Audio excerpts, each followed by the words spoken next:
Hello everyone. Welcome to Tales of Math episode 2. Myself Dr. Vijay H.Mankar, working as head of department in Government Polytechnic Nagpur, India. I did my Ph.D. from Jadavpur University, Kolkata, and I have some 25 plus years of experience. Guided some 5 scholars to earn their Ph.D. under my supervision. Hello Dr. Crawford. I welcome you on behalf of Team Math Freaks. Will you please introduce yourself? Yeah, hello. It's a pleasure to be here. Thank you for having me, and I'm looking forward to hopefully a very fun and interesting discussion. So as you can see on screen, I'm Dr. Tom Crawford. I am a mathematician at the University of Oxford.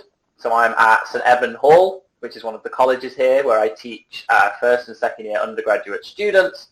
And then alongside my role at the university, I also do lots of work on YouTube.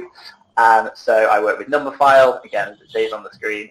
I think I've got 10 videos at the moment that you can watch, or you can listen to the Numberphile podcast, which recently came out, where I talk about my life and various other things. And I also have my own channel, Tom Rocks Maths. So I guess, very brief background. I did my undergraduate degree at Oxford. Then I went to Cambridge for my Ph.D. Then I worked at the BBC for a year, and then I've been teaching at Oxford for the last nearly 4 years now. So thanks for your brief introduction. So let's start with the questions. Let me fire my first question. At the outset, let me ask my first question. What is mathematics for you? Ooh, there's so many ways we can go with this question. I guess formally it's everything I've been taught in various maths courses. So going back to beginning at primary school and counting, learning the numbers and what they mean, right through to university level, and then even doing research as part of my PhD. So I guess formally it's all of those things that I have been taught. But maybe a bit more informally, I see maths as a way to describe the world around us. So as an applied mathematician, most of my work and my focus is on trying to use mathematical models to understand and explain what's happening in the world around us. So I think I would say, to me, mathematics is that language or that tool that we can use to try to make sense of the universe. That's a very good introduction from your side. That's a hard question. It's nice. I like that. It's a good question. Yes. We actually, in this team, we do ask many students, can you post your questions? Say, among that, some questions has been fired. So I'm putting that question before you. He's saying, Professor, when I try solving more of Olympiad-style problems, I find it quite hard to adapt, considering that school problems just require a set of algorithm steps to be followed. While in mathematical Olympiads, you have to be a lot more creative. How can we adapt to such types of problems? And how does pure mathematics differ from competitive mathematics? So this is a long question from one of our students. Yeah. Okay. I'm going to tackle the second part first, when it says, how does pure maths differ from competitive? Yes. So I've always thought of dividing maths up, broadly speaking, into applied maths and pure maths. So applied maths is mainly based around calculus. It doesn't have to always be calculus, but it's mainly based around calculus and differential equations. And it's creating mathematical models, and it's trying to, again, interpret and understand things that we can see and things that we can touch and feel and experience in the world. Whereas pure maths is kind of more the study of logic and proof and trying to deduce results from earlier results or from axioms. So that's not to say that pure maths isn't applicable. The majority of it actually eventually will become extremely applicable. If you look at, say, number theory, which started out as very, very abstract on the pure math side and now is incredibly important in all of our online encryption work. But the study of pure maths, you're usually thinking of abstract concepts that you cannot really visualize or like touch or interact with in the real world. Whereas in applied maths, you're normally studying things that you can touch, interact with, visualize in the real world. So that's kind of how I differentiate between them in my head. In terms of competitive maths, that can be anything. I don't think that has to be pure or applied. I've seen competitions where you're trying to solve number theory problems. I've seen competitions where you're trying to do integrals. So I think competitive math is just anything where there's a competition aspect involved in solving math problems. Okay. And then in terms of the original question, so this is something that we actually look for and try to teach at university, this kind of movement from, at school, a lot of the time you're taught, this is a question on trigonometry, you use these rules, as the question says, it's very algorithmic, you follow certain steps and you get to the answer. Whereas when you move to university level and then go on to do research level maths, there is no obvious route or roadmap through a problem. And so what you have to do, and the same with Olympiad problems, they prepare you for this. So what you have to do is try as best you can to understand the problem. So for example, it might be something simple like, is this a geometry problem or is this a calculus problem? And then once you've figured out what type of problem it is, then you can begin to say, okay, so suppose it's geometry, and we're talking about circles. Then maybe all of the circle theorems that I've learnt could be helpful here. It's not to say that they will, who knows, but you're thinking about what is the most logical knowledge I have that feels like it might help me with this particular problem. And so that's kind of, there's no shortcut to that, to be honest. I think you get better at that kind of creative process through practice. So by trying these types of problems where it's not immediately obvious what to do initially, you have to sort of try 3 or 4 different routes and then find one that seems to be the most fruitful and then kind of go down it and hope you're going to get somewhere. But something that I sort of emphasize to my first year students when they're new to analysis, for example, which is very a new, different study compared to what they've done at school, is when you're given a certain question, you know, and maybe it's talking about convergence, start off by writing down or thinking about all of the convergence theorems or the criteria that you can remember and you know, and then see which of those can be applied to the question. Because the question won't say, like, apply the sandwich theorem to prove this. It will just sort of say, you know, show this converges, and it's up to you to realize which theorem or which results you can apply.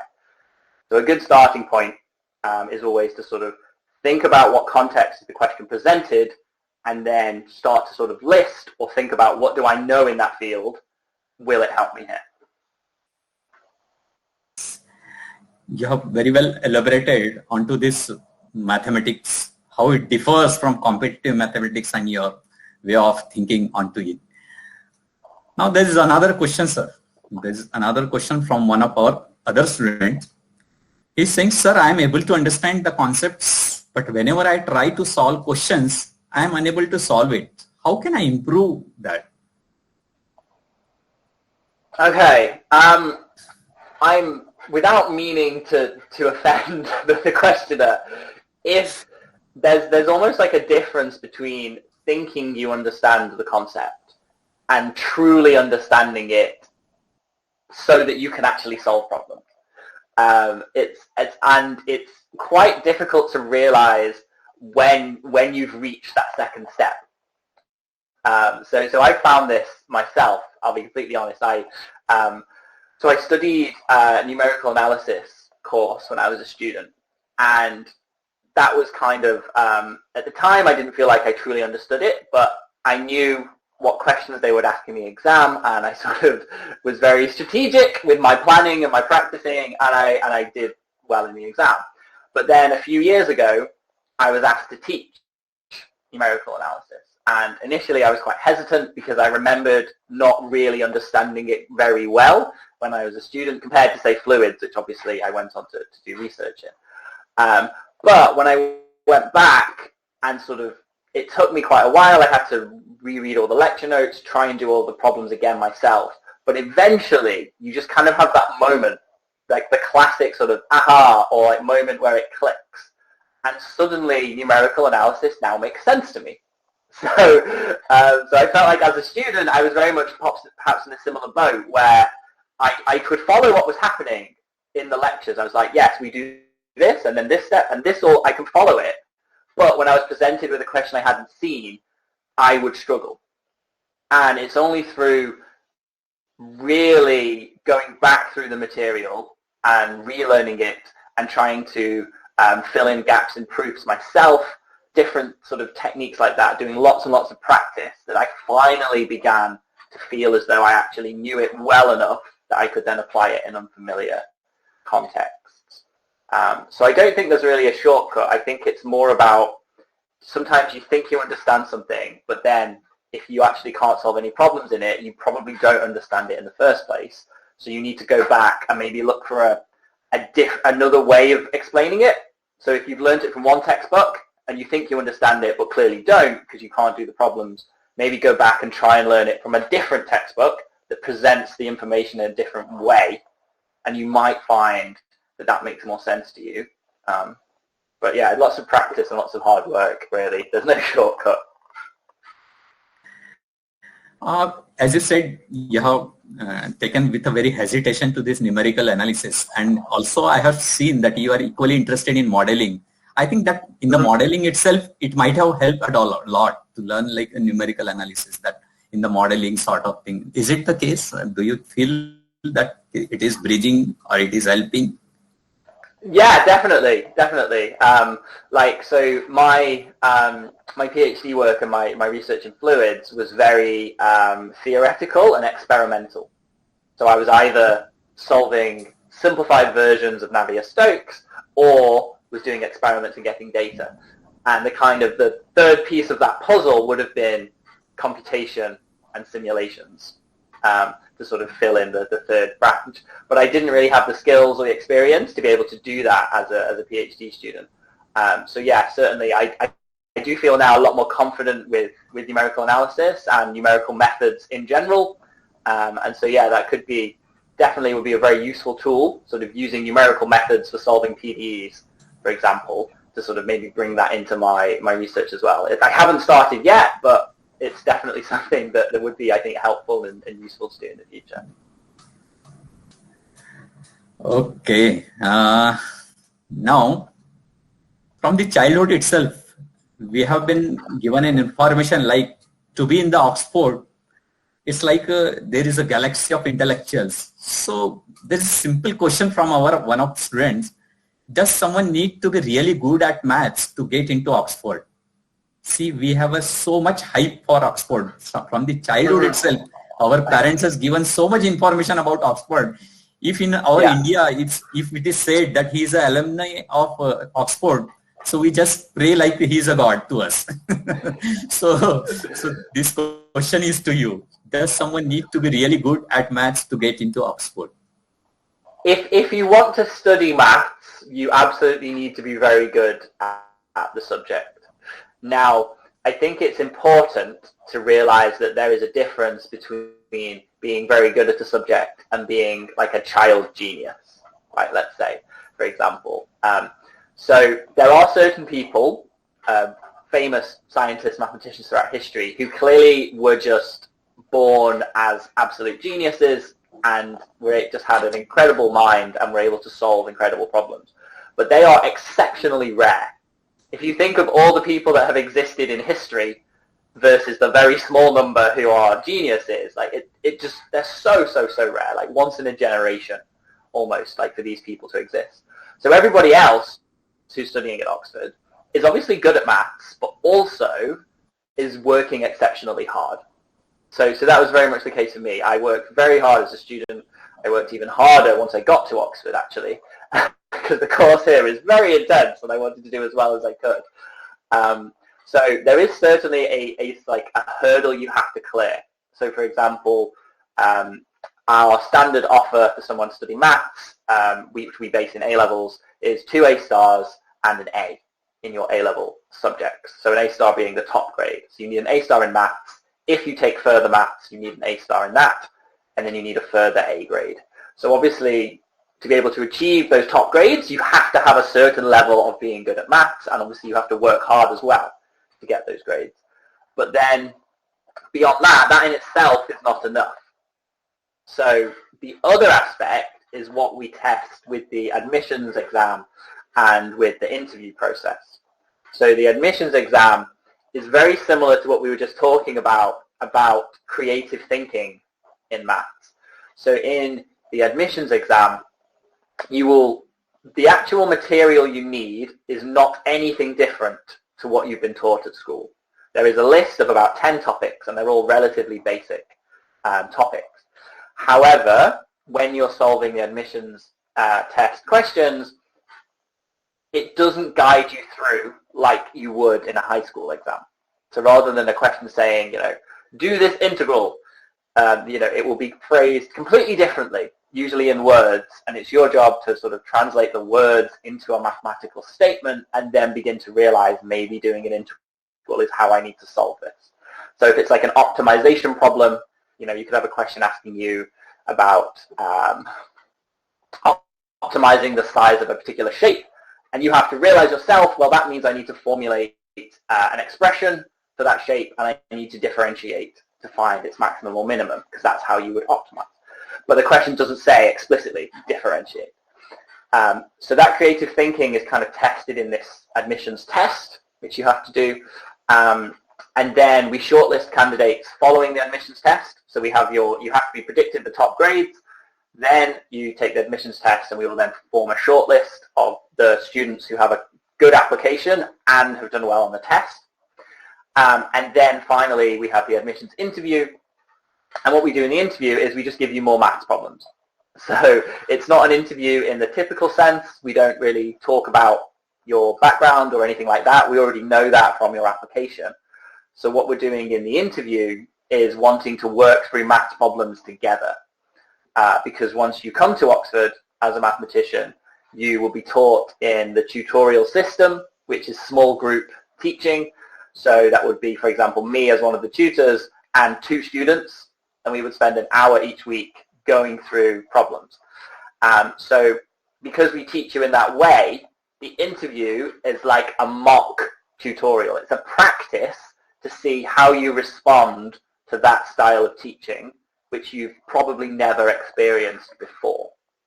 So it can be useful for us as tutors to see if you are suitable to be taught and to work in that environment. And it's also really useful for you as a student, because you've probably never experienced having a mathematical discussion with a mathematician before. And so it can be helpful for you to see if that actually suits you and how you learn, because it doesn't suit everybody. So there's a lot of useful information that comes from the interview as well. So in short, you do need to be very good at maths. Absolutely, you've got to get your top grades at school, but then there are other things. You need to have that creative thinking and that sort of mindset, and you need to be able to work well in that small group discussion setting. Very well answered for my question. And now you have answered that question very well, as we have a very enthusiasm for our Oxford University. Now let me fire the next question to you. Everybody says maths is beautiful. Can you describe what beauty you find in maths? Beauty I find in maths. So I would say for me, it's when results that I have known from other subjects or have been taught in a different context then appear in a mathematical formula. That to me is beautiful. So one of my favorite examples involves Maxwell's equations of electromagnetism. So you have these vector equations with partial derivatives that describe the interaction between a magnetic field and an electric field. And then, so you have this kind of set of 4 equations. But then you do some clever maths. You take the curl of the equations, like a vector operation, and then you add them together. And what you're left with is a set of two equations, and those two equations will then emit wave-like solutions. So you've kind of started with talking about electromagnetism, and you've ended up talking about waves when you solve those final second-order PDEs.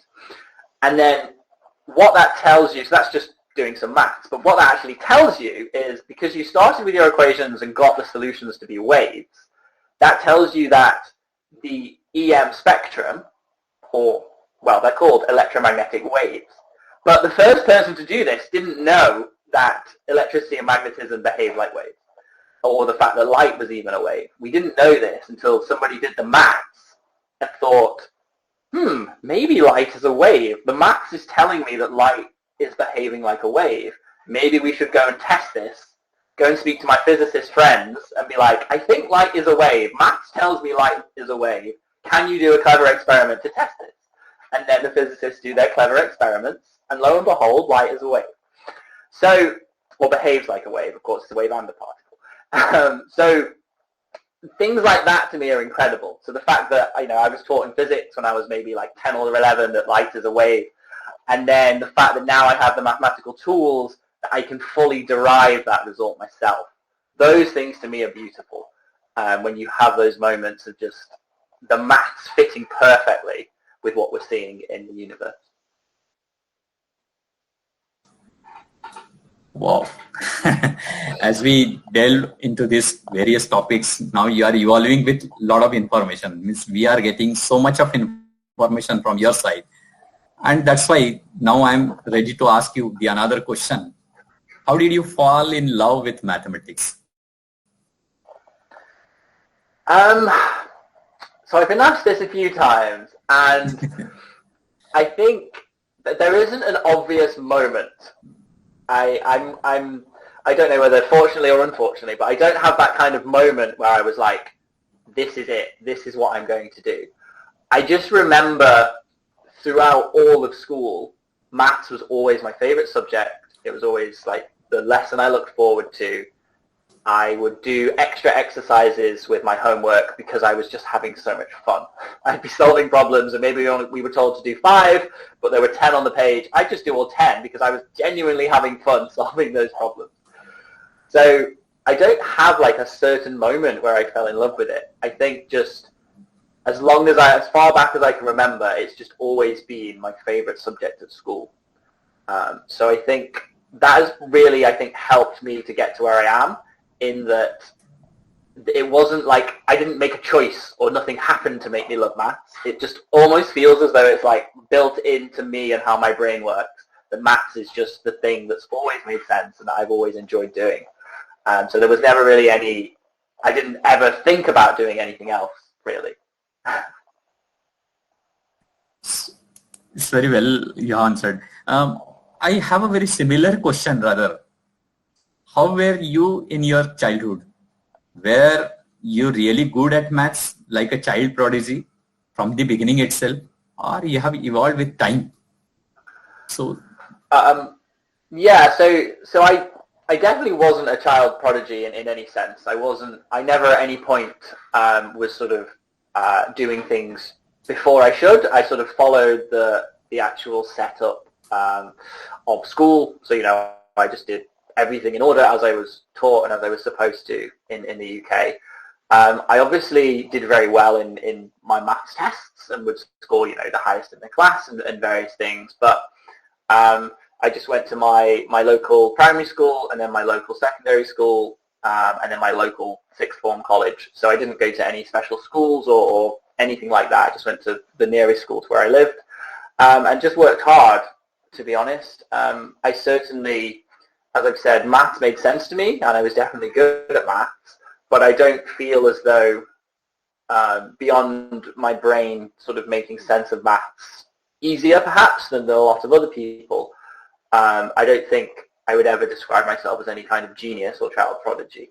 I enjoyed my schoolwork, I enjoy learning, I worked hard, and of course had some level of talent without, because you do need some level of talent, but I think it was mainly just about working hard and just enjoying the process of learning, to be honest.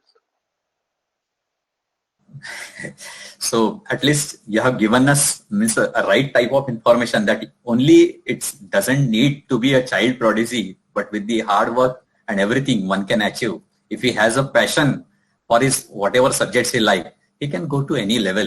That can be very well reflected from this you are saying. So now from my nation point of view, I'm going to ask you a question. Have you ever got the opportunity to interact with any Indian student? If yes, how was your experience? I have indeed. So I currently have a first year student who's from India, and he's doing very, very well at the moment. So he's got some exams coming up in 2 weeks. So we'll see how they go. They're the official university first year exams here in Oxford. But so far in all of our lessons and in all of the mock exams we've done, he's doing very, very well. And it's very clear that he has a very strong passion for the subject. Sort of, he will do the optional questions on all of the problem sheets, and certainly it feels as though as well he'd already sort of read ahead in a lot of the subjects. So yeah, that is currently the only student I have who actually lives in India. Of course, sort of he was here for some parts of the year, but now is back in India due to travel restrictions and things, unfortunately. But yeah, so overwhelmingly positive would be my my answer to that question.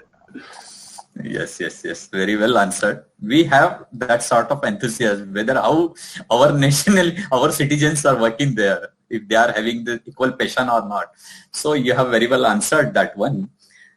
Now let me ask you some questions about your university.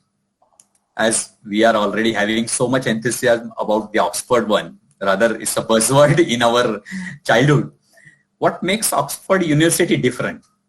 Is it the educational system or the peer group or something else? Please elaborate. I think it's all three. So I think it's definitely the system, the fact that we teach the students in those small groups.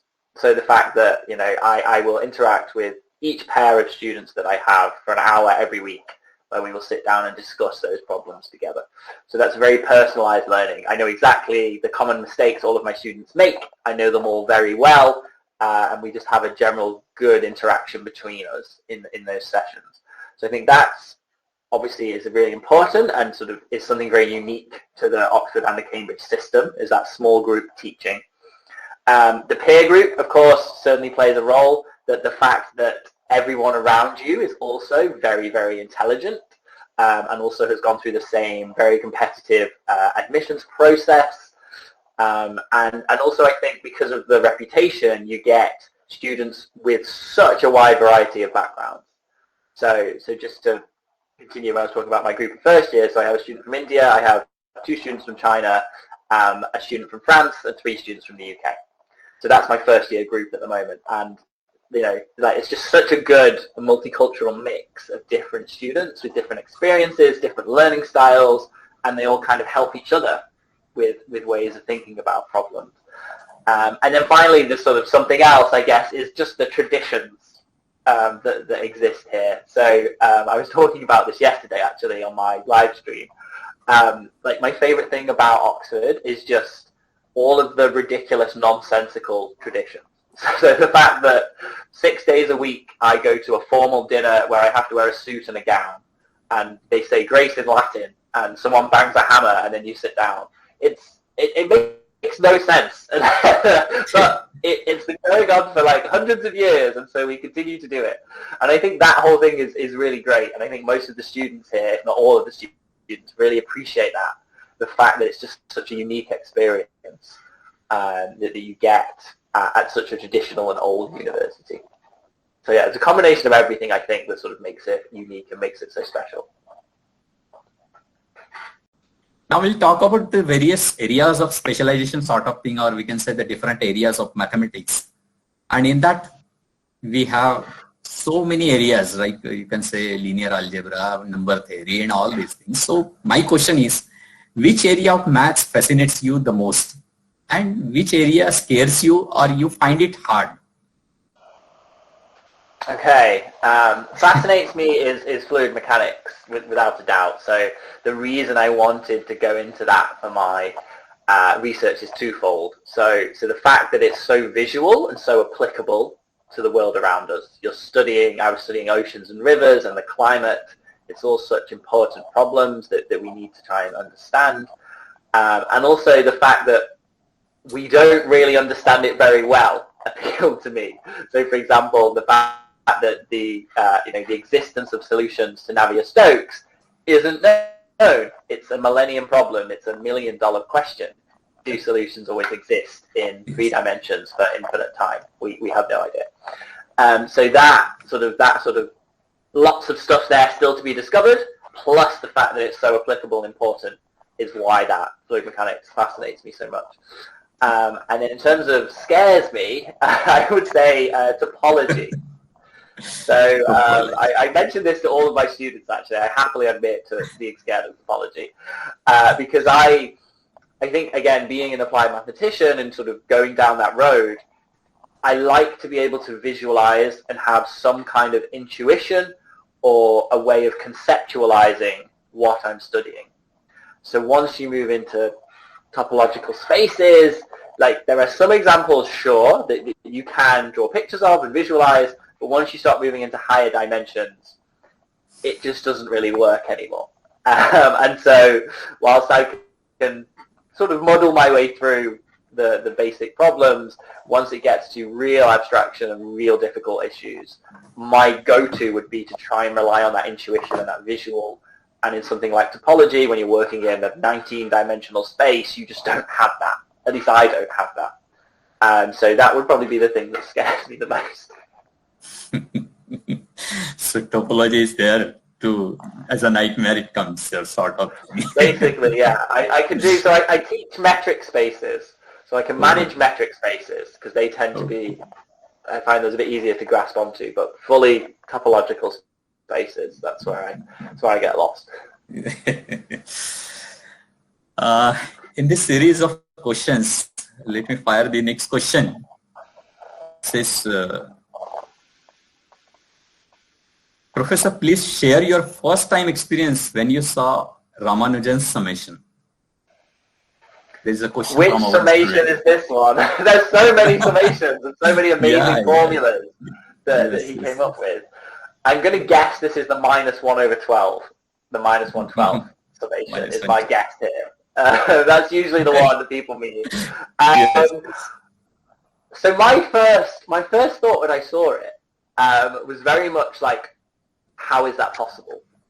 So I think a lot of people see these kinds of results and say it can't be true, which is also a very valid way of interpreting it once you sort of figure out what's actually happening.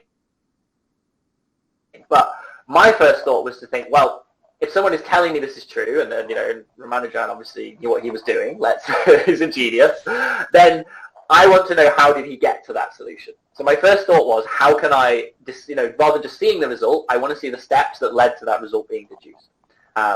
And so I guess there's two ways of thinking about it. You've got the one approach where you take the sort of the alternating series of +1 and -1 and say it's equal to say it's equal to 0, and then you multiply it with some other things and you rearrange those series and you get -1/12. And then, but of course that's a bit dodgy because you're rearranging infinite series. So you can't really do that because they diverge.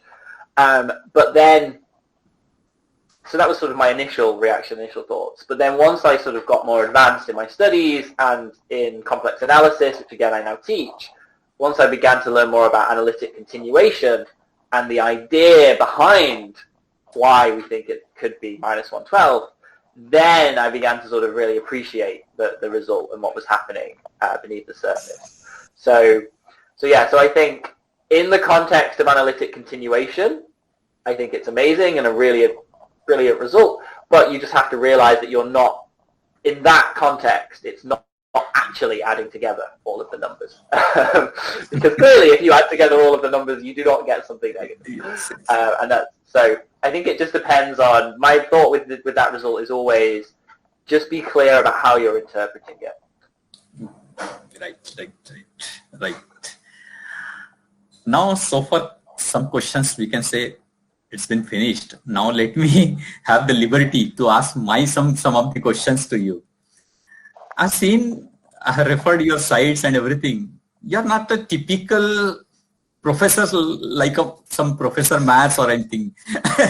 What's that different in you, and why you have a different methodology to interact with any audience when it comes to a matter of mathematics? I think it's just my personality. I think I have never, I think I've been very fortunate in my life that I've always been able to, within reason, just kind of be myself and sort of allow my personality to be expressed. And there's certainly been some situations where I'm sure that has hampered my career and my progress in different things. But I think, it shouldn't. And in today's world, it certainly doesn't as much as it used to. So we're moving in the right direction, that somebody's personality and interests and how they look and what they believe shouldn't impact their ability to do a certain job or to study a certain subject. So I'm sort of very strong believer in that, sort of never judge a book by its cover kind of idea. So I've just always thought, well, I'm just going to be me, and I'm just going to do what I'm interested in, look how I want to look, etc. And then, but at the same time, obviously take my studies and everything very seriously. And I've always thought that if there are certain people or organizations who don't want to work with me because of my personality, then I wouldn't ever want to work with them. Let's be honest. So that's sort of how I see it. I don't think anything else about a person shouldn't matter beyond their ability to do maths. And so I've tried as much as I can to embrace that and make that part of the Tom Rocks Moths brand, to kind of show everybody else that just be yourself. And if you enjoy maths and you're passionate about it and you're good at it, then you really can do whatever you want. It doesn't matter about all of the other things. My another question will be, as you have answered very well into this one, well, when we talk of mathematics, or you can say research in mathematics, it seems a very difficult task, or you can say it takes a lot of time to do a research or come to some conclusive, concrete thing in the mathematics. Whereas when we say, if it has been discovered or it has been invented by mathematician person, it's very well used by the engineers in the applied way. Then don't you feel discouraged or some sort of like that thing that it takes a lot of time to evolve with, to you people, mathematics people, and then the technocrats or engineers are easily using it and putting into their research sort of things, which is not a pure invention or pure discovery. So does you get disheartened by that one? I actually think it's encouraging. I think if I do a piece of work, I can see your perspective in that you're saying, you're the one that, as a mathematician, sometimes you're the one who has to come up with the creative ideas, struggle through all of the wrong turns, and eventually arrive at like the new piece of research that you've come up with. And it's a very long and very tiring process for sure. But I think the fact that if it then gets used, to me, that's like a massive compliment that what you're doing is incredibly useful and important. And so I can see why, the fact that someone else could use it and sort of get immediate results possibly is disheartening, but I really see it as the opposite, and the fact that you want what you're doing to be used by and appreciated by other people. So I actually think it's a great thing when that happens rather than a negative. Very well answered, sir. Now, coming to you're associated with number 5, your own website, Tom Rocks Maths, also your YouTube channel, which is also having 50K sort of subscribers, we can say. And currently, we come to know that in the disease modeling, you have played a vital role. Now, there are my question, what are your future plans or projects to popularize the mathematics? To keep doing what I'm doing, in short. I really enjoy everything that I'm doing at the moment. I enjoy making YouTube videos. I obviously love working with Numberphile. So we've actually filmed some more Numberphile videos, so there will be more on the way featuring me. Can't reveal the topics though, they are top secret. And obviously I try to publish a video a week on my own channel as well as a sort of daily post on my social channels, to sort of keep, basically I have ideas all the time, and so I just try to get them down and share them with as many people as I can. So the general plan is just to keep doing what I'm doing. In terms of slightly more short term, I guess, I recently did two videos where I was solving high school maths exams, A-level exams, and so I've had lots of requests to try other high school exams, including some from India and various other countries. So I'm hoping over the summer, once I finish, I've got 3 more weeks of teaching with my students, and then once I finish for the summer, I'm hoping to be able to record some more videos of me trying to solve high school exams, because apparently everyone seems to enjoy it. I enjoy doing them. So yeah, I think that's the sort of the short-term plan, is to keep going with this exam series of videos. So that's all from my side. I enjoyed a lot talking with you in so many new things we have talked. We have enjoyed like anything. So I think in years to come, we'll have a good cooperation if it is at all needed. So hoping the same cooperation if it is needed in the future. Thanks, Tom. You're very welcome. It's been a pleasure. Yes. Yeah. So thank you everybody for watching this video. I hope you've enjoyed our discussion and learned a little bit more about me and Oxford. And as usual, please do like, subscribe, all of the above things to the Maths Freaks channel, and also check out my channel, Tom Rocks Maths.